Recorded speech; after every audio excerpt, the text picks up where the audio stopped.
কতদিন বই পড়ি না। ভোরবেলা দাদির কণ্ঠে শুরু হতো সুরেলা শৈশব।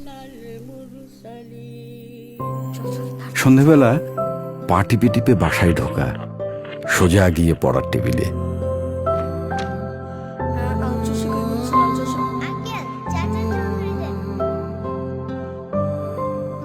বইয়ের ভাঁজে লুকিয়ে রাখা গল্পের বই, ঝুম বৃষ্টি, কিংবা কাঁথামুড়ি দিয়ে বই পড়তে পড়তে নিজেই হয়ে উঠতাম গোয়েন্দা ফেলুদা।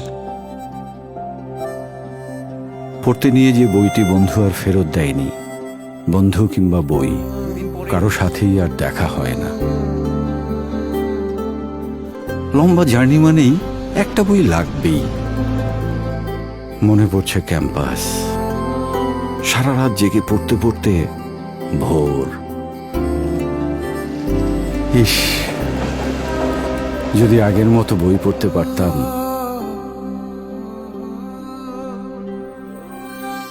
যে প্রযুক্তি বই পড়াকে নিয়েছিল দূরে, সেই কাছে আনছে আবারও।